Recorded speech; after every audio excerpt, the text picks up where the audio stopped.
There's a version of you that never sleeps in, never skips training, never wastes time. There's a version of you who never fails. It is waiting for you. Genuinely ask yourself a question, you at home. If you had done those things for the last 2 years, you never skipped a training, you never wasted time, you never scrolled TikTok, you never sat aimlessly on the internet typing in garbage, never played video games, you never wasted time. You never skipped training. You were training every single day. You never slept in. You were never lazy. There's this version of you. Imagine the person you would be. Genuinely imagine what you would look like.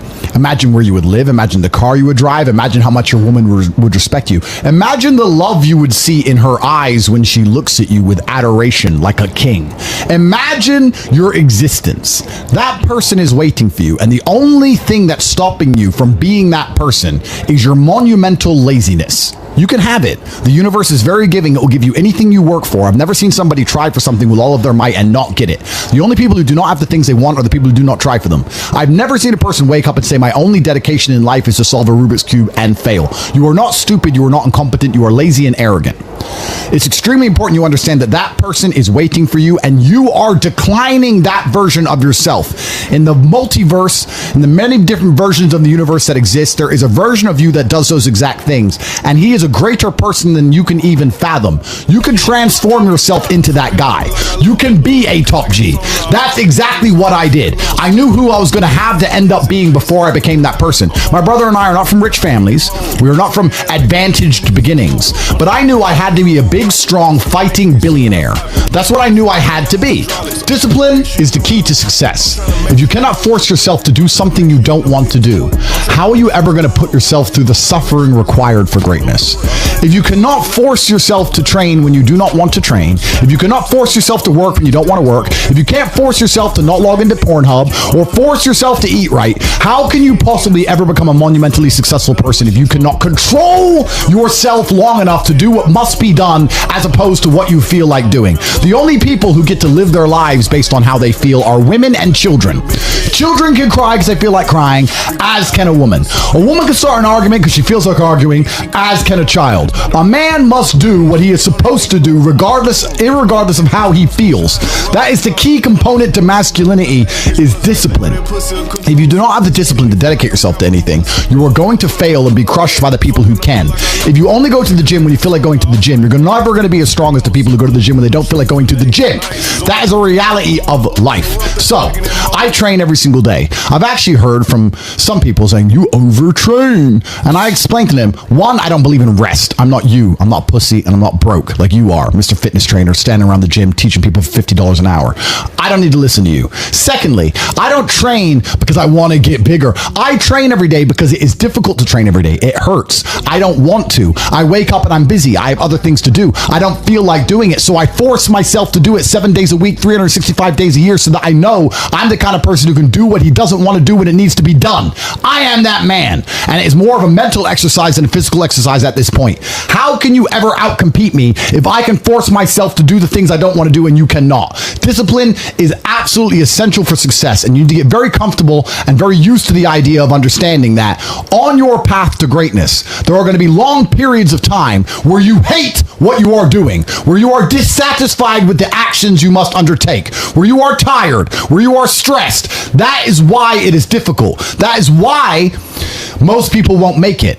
If the path was easy, everybody would walk it and it would lead nowhere. 100 people start the path, 99 fall off because it is difficult, and the one person who makes it to the end gets the gold. If all 100 made it to the end and the gold was divided by 100, it wouldn't even be worth anything. The difficulty gives it value. The fact that it is difficult to do is the key component into the fact you want it in the first place. If it wasn't difficult, everyone would have it and you wouldn't want it because no one would respect it. It's supposed to be hard. Life is supposed to be hard. You're supposed to think this is terrible. You're supposed to suffer and smile through the pain regardless. Discipline is the key to success in all realms as a man. And if you lack it, you stand no chance. You can give most people a roadmap to success. You can give them a Ferrari with a full tank of gas. And a lot of people still wouldn't make the destination because they would say the drive is too far away. Quitters, they don't have the discipline. You can tell them exactly how to do it. You can give them the mechanism to get there, but they don't have the discipline to complete the drive and end up at the destination. That is the majority of Earth. This is your competition. People who, even if they are told what to do and people tell them exactly how to do it and help them do it, still quit, still fail because they lack discipline. Even me, with my monumental powers, I can't make a quitter successful. It doesn't matter how good I am. It doesn't matter how easily I make it for them to succeed. It doesn't matter how compendious and concise and powerful the real world is. It doesn't matter how much I text them and motivate them, how many emergency meetings I do to try and talk to them and hype them up, how much motivation I give them. It doesn't matter what I do. If they are a quitter, guess what they're going to do? They're going to quit. No matter how simple the map is to read, no matter how fast the Ferrari is, somewhere along the drive, the sun's going to get in their eyes, and they're going to sit there and go, I don't like this, this is hard, and they're going to quit. Quitters are the number one type of people that nobody can help. If you're a quitter, I can't help you, life can't help you, God himself cannot help a quitter. So if you lack discipline, you lack the very basic building block to any type of success which exists on the planet. By every single metric which can be measured with science, you are going to stay a loser and a failure. The key is to keep training. If you train hard every single day, you don't have to worry about a little bit of vitamin C. It's true.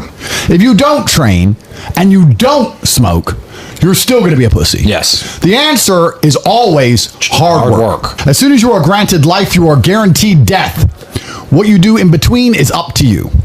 You are all conscious. That could end tomorrow, that could end in 100 years. But the time between the beginning of your consciousness and the end of it is completely up to you. Training is never the wrong decision. If you're in jail, you should train. If you are free, you should train. If you are rich, you should train. If you are poor, you should train. If you smoke, you should train. If you don't smoke, you should train. If you drink, you should train. If you don't drink, you should train. You cannot escape that hard work. It's always the correct decision. There is no time in any scenario when working hard is going to be the wrong answer. You should always try your very best in all things. I will smoke 10 cigars a day and beat the shit out of you because I train harder than you can possibly fathom. Pain is an extremely important part of the equation. Pain is the elixir of success. When people say this bad thing happened to me and I'm suffering, I say good. It is pain which is required. It's one of the elements in the chemical reaction. If a chemical reaction requires 5 particular distinct compounds and you have 4 and you're missing 1, it simply doesn't work. Pain for a man is one of the most important elements in becoming successful. Batman is Batman because they killed his parents. If they did not kill his parents, he would not be Batman. You're supposed to suffer. You're supposed to take that pain.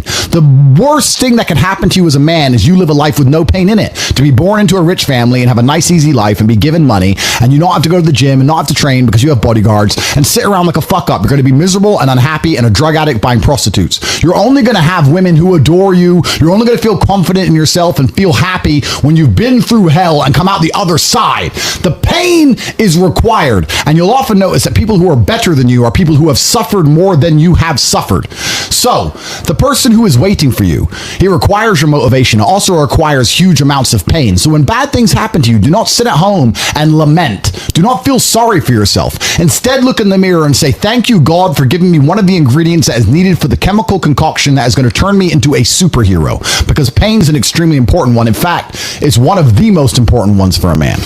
Everything is war. All of it. Sitting in the commute without losing your patience is war. Trying to find a way to escape your slave job is war. Keeping your wife happy and your children inspired is war. Training to become stronger than before is war. It is all war, and it cannot be avoided. And I'll tell you why it's war. Because war is 2 opposing sides trying to achieve the same goal.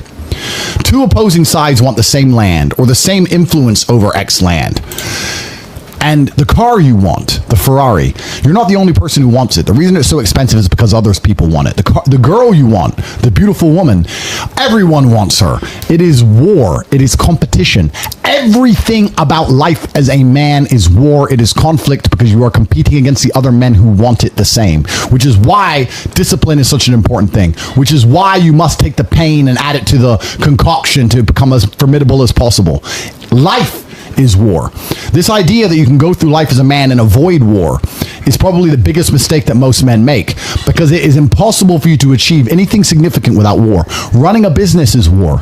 Running a hotel, running a restaurant, running an online company, it's war. Training is war. Life as a man is war. You need to wake up and view it exactly as what it is. Everything I want, other people want. Everything I desire, other men are trying to get. This is a war, and I must outcompete them. That is the best possible mental model you can have. Even in jail, it was a war for who could stay most calm. A war who could control their mind the best. A war for who could suffer the least. That is war. I was surrounded by people who lost their minds, and I refused. It was a battle, and I was successful. Life, in and of itself as a man, is a never-ending struggle and a never-ending battle. It is the constant of the human condition. Evolution requires pain. While others complain that they do not feel happy enough, I'm happy I'm struggling. I don't want to be happy. I want to be great. This is the beauty of life as a man. Do you understand? I don't care. I'm happy to be struggling. I wanted to fight. You wanted to win. I wanted to fight. That's the difference. You're concerned with winning. I wanted to just fight. And we're fighting. That is the beauty of life as a man, to be great. If you concern yourself only with being happy, you are once again acting like a female or a child. Happiness is fleeting. It doesn't even matter if you're concerned only with the hedonism of happiness. You're going to drink alcohol and go to parties and go to festivals and take drugs. I want to be happy. Who cares? I want to be great. I want to be great all of the time. And let me ask you a question as a man at home, genuinely, truthfully. Would you rather be a loser who's always smiling, a happy loser, or would you rather be a stressed winner? Because I'll tell you something about winners. Most of them are stressed. We are stressed. We're stressed. Putin is stressed. Genghis Khan was stressed when his messenger turned up after a 4-week ride with updates from the battlefront of Iran. I'm sure he was stressed by what he read. Even if it was very good, even if it all looked fantastic, he started to feel stressed. Okay, well now maybe I need to go to Iran. How long is it going to take me to get there? Maybe we need to send more horses. Maybe we need to colonize Iran. He felt stress because the beauty of life as a man is to be great. So you have to sit here and ask yourself, do you want to be a happy loser that's insignificant? Nobody knows you exist. Women don't respect you. Men don't respect you. Nobody cares if you live or die, but you get to smile all the time. Or do you want to be one of the most important people on the planet with a little bit of stress? I am brilliant because I've decided to be brilliant. And if I had to sacrifice happiness to be brilliant, then that's fine. You know what the great thing about it is? You know it's amazing what God gives, how the whole world becomes full circle? If you stop caring about being happy and you start caring instead about being great, guess what you end up being? Great. Along with great. And you know what? Yeah, happy. You end up happy if you forget about happiness and try to become great. You will never be successful if you're concerned about being happy, so forget about it. I like to consider myself a wise old man, and I'm trying my best to encourage and instigate a revolution amongst the youth where men take absolute self-accountability and they believe in themselves and they take responsibility for absolutely everything. As a man, you are most formidable if everything is your fault. If it rains outside and you get wet, that is still your fault. Can you control the rain? No. Could you have brought an umbrella? Yes. You need to blame yourself for all things, the good and the bad. And by doing this, you take absolute self-accountability, which allows you to build a mental model in which you will find solutions, 1. 2, avoid trouble because you know that anything bad happens to you is your fault. And 3, be the most fearsome competitor possible because we're living in a very competitive world nowadays amongst the elites. The people who understand that you're living inside of a fish tank are trying very hard to get out. And you have to make sure that you can outrun some of them if you want to escape. It's an age-old adage. If a bear is chasing a group of people, you do not have to be the fastest one. You just have to be faster than the slowest. The slowest person is going to die. So as long as you're ahead of the majority of people, you stand a very good chance of avoiding slavery. Being a powerful man isn't always about furious anger and instilling fear. As enemies attempt to attack your energy and lower your vibration, understand this. Power is untouchable. Power may notice, but it doesn't care. Sometimes power is simply not giving a fuck. Being a powerful man isn't always about furious anger and instilling fear, meaning sometimes it is. You need to retain the capability to instill fear with furious anger. A man who cannot do that is not a man. It is one of the cards you need to have in your deck. However, more often than not, when you're in a true position of power, you will play the alternate card, which I'm describing here as simply not caring. How can you not give a fuck about things? Well, I'll tell you how. If you're filthy rich and you have a strong network of people around you who you trust, and you have a good family, and you have beautiful children, you have women who love you, and you have beautiful supercars, you live with your best friends in a compound, you have armed guards, and you're proud of yourself, and you're strong, and you train hard every day, and you're monumentally successful, and all of your dreams come true, and if you want something, you can instantly snap it up. You want a Pagani, you want a Bugatti, you want a $25 million apartment, anything you want, you buy. It's very easy to not give a shit about the opinions of people who don't have one fraction of your success. And what these people are trying to do is drag me, I'm using me as an example, but we can also use it for you. When you have true power, they're trying to drag you down. They're not trying to elevate themselves.